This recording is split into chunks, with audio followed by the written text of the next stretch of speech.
سب سے زیادہ گستاخی پوری دنیا میں ہو رہی ہے، سب سے زیادہ گستاخی بھارت میں ہو رہی ہے، انڈیا میں ہو رہی ہے، اور اتنی شدید گستاخی ہے کہ کوئی مسلمان سن نہیں سکتا۔ وہ گستاخی فرانس والی نہیں ہے، صرف کارٹون خاکے بنا کے لگا دینا۔ ہندوستان میں جو گستاخی ہو رہی ہے، اور حکومت کے زیر سایہ اور حکومت کی، ہندوستانی حکومت کی مدد سے ہو رہی ہے، یہ ہندوستانی حکومت جس کے ساتھ ہم ابھی دوستی کرنا جا رہے ہیں، اور امارات ہماری دوستی کروانے جا رہا ہے، اور تمام اسلامی ممالک کے بھارت کے ساتھ دوستانہ تعلقات ہیں، اور بھارت میں سر عام سوشل میڈیا پر یہ کچھ ہو رہا ہے، کسی خفیہ جگہ پر نہیں ہو رہا۔ بھارتی حکومت، بھارتی وہ پارٹی جس کی یہ حکومت ہے، اس کے سرکردہ لوگ گالی گلوچ، اتنی شدید گالی نکالتے ہیں، اللہ کی ذات کو، اللہ تبارک و تعالی کی ذات کو گالی دیتے ہیں، رسول اللہ صلی اللہ علیہ وآلہ وسلم کے بارے میں اتنی نازیبا زبان استعمال کرتے ہیں جو آپ تحمل نہیں کر سکتے، اور قرآن کے بارے میں اس سے بھی زیادہ گندی زبان استعمال کرتے ہیں۔ خوب یہ عرصے سے ہندوستان کے اندر ہو رہا ہے، اور سوشل میڈیا پر ہے، جو چیز سوشل میڈیا پر ہے وہ ساری دنیا دیکھتی ہے، پاکستانی بھی دیکھتے ہیں، عاشقان رسول بھی دیکھتے ہیں، توحید والے بھی دیکھتے ہیں، امامت والے بھی دیکھتے ہیں۔ ہندوستان کے اندر بھی لوگ تھے مسلمان، 22 کروڑ سے زیادہ مسلمان ہیں، وہ بھی یہ سب کچھ دیکھ رہے تھے، لیکن تعجب ہے کہ پوری دنیا کے اندر اس گستاخی پر کوئی عکس العمل ظاہر نہیں کیا جا رہا تھا، نہ پاکستان میں نہ کہیں اور سے، اور نہ احتجاج کیا جا رہا ہے کہ حکومت یہ کیوں کرا رہی ہے۔ امریکی کمیشن نے بھارت کو یہ دھمکی دی ہے کہ مسلمانوں کے خلاف اور ان کے مقدسات کے خلاف یہ تشدد جو تم ابھار رہے ہو یہ غلط ہے، ہم اس کا ایکشن لیں گے۔ امریکہ نے یہ کام کیا ہے، مسلمان کسی ملک نے نہیں کیا، کسی بھی مسلمان ملک نے بھارت کے اندر ہونے والی گستاخی کا جواب دینے کے لیے کچھ بھی نہیں کیا، نہ پاکستان کے علماء نے، نہ عاشقان رسول نے، نہ عاشقان اہل بیت نے، نہ عاشقان صحابہ نے، انہوں نے کسی نے بھی کوئی بات پاکستان میں نہیں کی، باقی دنیا میں نہیں کی۔ ہندوستان میں بھی سکوت تھا، خاموشی تھی، اور چھوٹی بے اثر قسم کی آوازیں تھیں، لیکن آخر کار ایک آواز اٹھی، اور الحمدللہ یہ امید تھی، یقین تھا مجھے کہ ہندوستان کے اندر الحمدللہ غیرت مند مسلمان موجود ہیں، غیرت مند علماء موجود ہیں، بابصیرت علماء موجود ہیں، اور سب سے بڑھ کر حسینی علماء پاکستان کے اندر موجود ہیں۔ ایسی ایک حسینی آواز اٹھی ہے ہندوستان سے، جنہوں نے 17 رمضان 30 اپریل ظاہراً بنتا ہے، 17 رمضان کو پورے ہندوستان کے مسلمانوں کو کال دی ہے۔ 17 رمضان یوم جنگ بدر ہے، جنگ بدر کا دن ہے، سالانہ وہ دن مناسبت بنتی ہے 17 رمضان۔ یہ دن انہوں نے ہندوستان کے مسلمانوں کو کال دی ہے کہ آپ سب آئیں، تحفظ ناموس دین کے لیے، تحفظ ناموس خدا کے لیے، تحفظ ناموس قرآن کے لیے، تحفظ ناموس رسول اللہ کے لیے۔ اور یہ وہ کام ہے جو عظیم کام ہے۔ ایک مفتی صاحب ہیں، میری کوئی ان سے آشنائی نہیں ہے، پہلی دفعہ ان کا کلپ سنا ہے ایک ہی، اور مفتی سلمان اظہری صاحب ہیں۔ اگر کلپ حاضر ہو تو میں چاہوں گا وہ آپ سارے سنیں، وہ کلپ جو انہوں نے، یہ کلپ آپ سنیں۔ ہندوستان سے ایک حسینی آواز اٹھی ہے، اور اب امید ہے کہ انشاءاللہ یہ گستاخی کا سلسلہ ختم ہو جائے گا، اور یہ میں آپ کو سناتا ہوں، یہ کلپ آپ توجہ سے اس کو سنیں۔ آج کے حالات ہندوستان کے، جس سے آپ سب باخبر ہیں، کہ حضور پاک صلی اللہ تعالیٰ علیہ وسلم، اسلام، قرآن اور رب ذوالجلال کی شان میں گستاخی پہ گستاخی ہو رہی ہے، اور مزید یہ کہ یہ گورنمنٹ اور حکومت کی پشت پناہی میں ہو رہی ہے۔ اگر ایسا نہیں ہوتا تو یہ چند خبیث کھلے سانڈ کی طرح 1.5 مہینے سے نہیں چیخ رہے ہوتے۔ ابھی جس ملعون نرسنگھانند کی گستاخیاں اور مغلظات اور گالیاں سن کر کے ہمارے دل چھلنی چھلنی ہو چکے تھے، اب پانی سر سے اوپر ہو چکا ہے مسلمان۔ حالات اس قدر نازک ہیں، مجھے یہ سمجھ میں نہیں آتا اب تک کہ حکومت ان کو اریسٹ کیوں نہیں کرتی۔ ان کی کیا مجبوری ہے ان کے ساتھ، یا ان کے خود کے یہ پالے ہوئے کتے ہیں؟ یہ مسلسل روزانہ ویڈیو اپلوڈ کرتے ہیں، کیا ان کو پولیس پوچھتی تک نہیں ہے کہ تم اس طرح سمپردائک ماحول کر رہے ہو؟ فتنہ پھیلا رہے ہو ہندوستان میں, امن و امان خراب کر رہے ہو, ان کو پوچھنے والا بھی کوئی نہیں ہے. آج کی بات میں بتا رہا ہوں, دل چھلنی ہو چکا تھا. مجھے معلوم ہے کہ ان کو اب پولیس اریسٹ بھی نہیں کرتی اور ہمارے احتجاجات اور ہمارے پروٹیسٹ سے بھی کچھ نہیں ہوتا. تو اس فقیر قادری نے اس کو مباہلے کا چیلنج دیا تھا کہ اگر تو اپنے بات میں سچا ہے تو آ جا, سامنے آ جا اور دیکھ لیا جائے, پوری دنیا بھی دیکھ لے گی کہ ایک مرتبہ ہم سامنے بیٹھ کر کے مباہلہ کر لیں. مباہلہ جانتے ہیں, ابھی جو سب کو پتا ہو چکا ہے, ان کی زبان میں اگنی پریکشا. میرے اس چیلنج کو اس نے سویکار کیا تھا, ایکسیپٹ کیا تھا. لیکن یہ بھی میں بتا دوں کہ کیوں ایکسیپٹ کیا اس نے. وہ بل میں بیٹھا ہوا چوہا, اسے معلوم تھا کہ گورنمنٹ اس طرح کرنے کی اجازت دیتی نہیں, اس لیے وہ اپنے قوم میں ہیرو بننے کے لیے اس طرح کی چیلنج کو ایکسیپٹ تو کر لیا. ورنہ آپ سب کو معلوم ہے میرے مسلمانوں کہ پاکھنڈی اور بلاتکاری اور مال کا پجاری, اس کے اندر مباہلہ کرنے کی طاقت ہے, مباہلہ کر سکتا ہے. وہ اس کے خود کے دین اور دھرم سے کوئی تعلق نہیں ہے. میں یہ چیلنج کے ساتھ کہتا ہوں, سناتن دھرم سے بھی اس کا کوئی تعلق نہیں ہے. اب میں جب بار بار اس کو للکارتا رہا تو ابھی جا کر کے اب وہ میرے جواب میں کہتا ہے مولانا میدان چھوڑ کر کے بھاگ رہا ہے, پرمیشن کی ذمہ داری میرے اوپر ڈال رہا ہے. آپ سب ٹھنڈے دماغ سے سوچ کر کے بتائیں, پرمیشن کی ذمہ داری اس کو نہ دوں تو اور کس کو دوں؟ اس لیے کہ یہ اس کے آج حکومت اس کی پشت پناہی میں ہے اور یہ ناجائز اولاد میں سے ہے ان کی. ساری پرمیشن وغیرہ کی ذمہ داری تو تمہاری ہاتھ میں ہے نا, مجھے پرمیشن کی ضرورت نہیں ہے.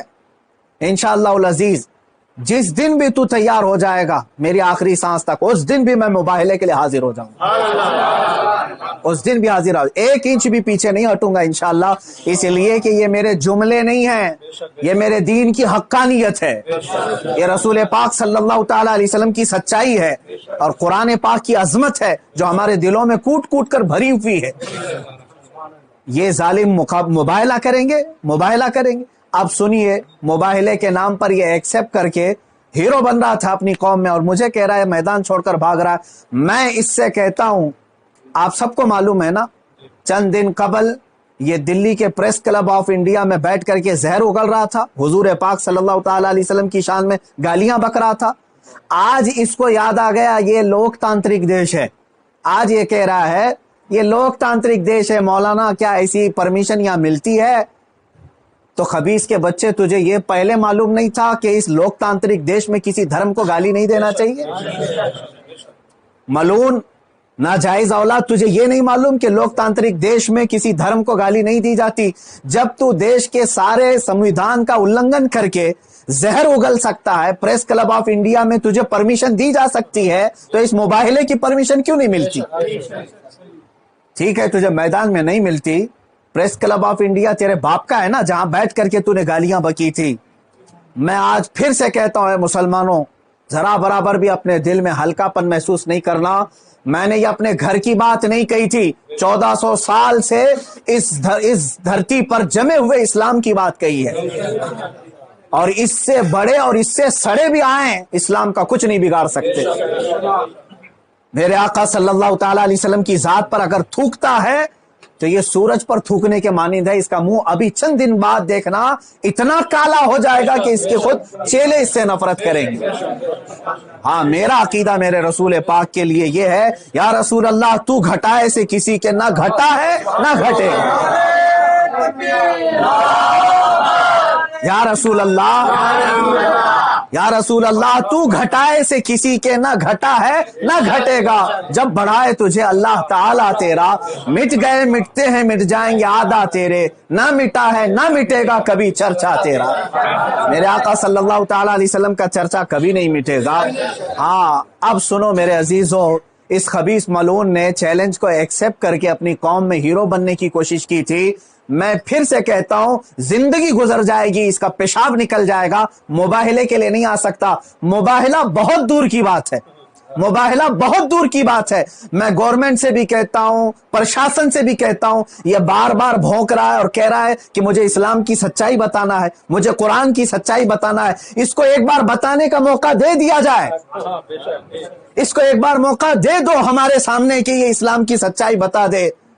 اس خبیث کے چیلوں سے بھی میں کہتا ہوں تم اپنے گرو کو منا کر کے لے آ جاؤ ہمارے سامنے. یہ بار بار کہہ رہا ہے نا کہ مجھے قرآن کی سچائی بتانا ہے, قرآن کی. میں کہتا ہوں مباہلہ بہت دور کی بات ہے, وہ صرف ہمارے سامنے بیٹھنے کی ہمت کر لے. جس دن وہ سامنے بیٹھے اور اسلام کی سچائی بتانے کی بات کرتا ہے, قسم رب ذوالجلال کی, قسم رب ذوالجلال کی, جتنی باتیں اس نے میرے نبی کی شان میں کہی ہیں, ایک بات وہ ثابت کر دے, اسی دن میں اپنی گردن دے کر کے آ جاؤں گا انشاءاللہ. میں وہیں پر اپنی گردن دے کر کے آ جاؤں گا. یہ سارے اس کے چیلوں سے بھی کہتا ہوں تم جملے بازی کر رہے ہو. اور اس چیلنج کے بعد اب سوشل میڈیا میں برسات کے مینڈک کی طرح بہت سارے آ گئے. مولانا کا چیلنج ہم کو بھی ایکسپٹ ہے, ہم کو بھی ایکسپٹ ہے. تم کیا سمجھ رہے ہو گڈی گڈے کا کھیل کھیلنے جا رہے ہیں ہم؟ یہ کوئی کھیل کھیلنے جا رہے ہیں؟ تاریخ پڑھ لینا, پتا چلے گا تمہیں مباہلہ کہتے کسے ہیں. عزیزان گرامی وقار, آج دل جل رہا ہے اس لیے میں عرض کر رہا ہوں, یہ مقابلے میں نہیں آئیں گے. پھر بھی میں کہتا ہوں یہ 17 رمضان المبارک 30 اپریل آنے تک یہ جتنے چیلے بھوک رہے ہیں, اس میں ایک رامپال کا ایک سس ہے, کوئی شاگرد آیا ہے, وہ کہتا ہے محمد آخری نبی بھی نہیں ہے صلی اللہ علیہ وسلم. معاذ اللہ. اے مسلمانوں, اس نے ختم نبوت پر بھی ڈاکہ ڈالا. وہ کہتا ہے رامپال آخری نبی تھے, میں ثابت کرتا ہوں اور چنوتی کو اسویکار کرتا ہوں. یہ سارے پاکھنڈی ایک ساتھ آ جائیں, ایک ساتھ آ جائیں. اور گورنمنٹ سے پھر میں کہتا ہوں اب یہ بات بہت بڑھ چکی ہے, میڈیا والے بھی مذاق نہ سمجھیں, ان کو ثابت کرنے کا موقع دیں اور ہم آنے کے لیے تیار ہیں. میں ایک نہیں, ہندوستان کی 11 بڑی خانقاہیں میرے ساتھ کھڑی ہیں اور تقریباً 100 علماء اہل سنت اور مفتیان اعظام ابھی اسی وقت دلی آنے کے لیے تیار. میرے عزیزوں, یہ کوئی کھیل کی بات نہیں کر رہا ہوں. الحمدللہ 100 تو میں اپنے لسٹ میں رکھا ہوں, ہزاروں کی تعداد میں یہاں پر اپنی جان لٹانے کے لیے تیار. اے مسلمانوں, اب پانی سر سے اوپر ہو چکا ہے. اب یہ 30 اپریل اور 17 رمضان المبارک کی تاریخ میں نے اعلان تو کیا, اور یہ بار بار اس کو ہلکے میں لے کر مذاق اڑاتے. آج بھی یہ کہتا ہے قرآن کو گنڈوں کی کتاب, قرآن کہتا ہے وائرس ہے, قرآن کو کہتا ہے گندی کتاب. کہاں مر گیا تمہارا ضمیر, کہاں مر گیا؟ مسلمانوں, میں اب آپ سے کہتا ہوں اس تاریخ کو میرے 3 ہی اعلان ہوں گے. مجھے پہنچنے دیا جائے, مجھے پہنچنے دیا جائے. اس سے پہلے اگر گورنمنٹ یا ان کے کوئی بھی دباؤ میں آ کر کے اریسٹ کرتے ہیں, اسی دن سمجھ جانا ہے مسلمانوں اسلام کی فتح ہو چکی ہے. سمجھ جانا, میں اگر اندر ہوتا ہوں تو لاکھوں مسلمانوں کے اندر کا ایمان باہر آ جائے گا انشاءاللہ العزیز. یہ ایک بات یاد رکھ لینا. دوسری بات, اگر اس تاریخ سے پہلے حکومت اسے اریسٹ نہیں کرتی, جو روزانہ آج تک کھلے عام اس طرح کی گستاخیاں کر رہا ہے, حد ہو گئی, حد ہو گئی. یہاں پر ہوم منسٹر پر کوئی ٹپنی کرے تو جیل میں چلا جائے, اور یہ مسلسل 1.5 مہینے سے مغلظات بک رہا ہے, پخانہ اگل رہا ہے, اور کوئی کچھ نہیں کرتا, اس کو پوچھتا تک نہیں اس کو. اور اگر اس تاریخ تک یا تو اسے اریسٹ کرے, یا تو پھر اس تاریخ کو پورے ہندوستان بھر کے مسلمان کوئی بھی اپنے گھر میں نہیں بیٹھے گا انشاءاللہ. میری اس بات پر لبیک کہتے ہیں آپ سن لیں, اس لیے کہ اب یہاں پر ہماری زمین جائیداد کا مسئلہ نہیں ہے. یہ مت سمجھ لینا یا زمین مانگنے کے لیے آ رہے ہیں, حقوق مانگنے کے لیے آ رہے ہیں. ارے میاں, اب تو ہمارے جڑ کی بات آ گئی ہے. اور مسلمانوں یاد رکھ لو, اگر تمہارا یہاں پر رسول پاک کی عزت سلامت نہیں ہے تو پھر تمہارا جینا بھی کسی کام کا نہیں ہے. اب یہ چاہتے ہیں نا ہم باہر نکلیں گے تو وائلنس ہو جائے گا, فلاں ہو جائے گا. ہم یہ نہیں چاہتے فساد ہو جائے, اسی لیے تو بار بار گہار لگا رہے ہیں حکومت کو, بار بار کہہ رہے ہیں فساد کی جڑ کو اندر کرو, اسے بھونکنے سے روکو. نہیں سن رہی ہے. اور اس سے بھی آپ سمجھ جانا ہے مسلمانوں, حکومت کی منشا یہی ہے کہ آپ یہ پورے ہندوستان میں فساد کرانا چاہتے ہیں, پورے ہندوستان کو جلانا چاہتے ہیں, ورنہ ایسے پاکھنڈیوں کو کھلے عام نہیں چھوڑتے. یہ پوری کی پوری پلاننگ کے ساتھ کر رہے ہیں. اس لیے اے مسلمانوں, آج تمہارے امتحان کا وقت ہے, آج تمہارے امتحان کا وقت ہے. آج اگر تم اپنے گھروں میں چوڑیاں پہن کر کے بیٹھے رہے, یاد رکھ لینا بعد میں آنے والی نسلیں تمہارے منہ پر تھوکیں گی, تمہارے قبروں پر اینٹ پتھر ماریں گی. اس لیے کہ یہ نبی کا غدار ہے, رسول پاک پر بھونکنے والے کو بھی یہ پوچھ نہیں سکا. تمہاری نسلیں بعد میں تمہیں یاد کریں گی اس طرح سے. یاد رکھ لینا, یہ تاریخ یوم بدر کی جو آئے گی, یوم الفرقان 17 رمضان کی, اس دن ہر مسلمان کا کلیجہ دہل جانا چاہیے, مشرق سے مغرب تک, شمال سے جنوب تک.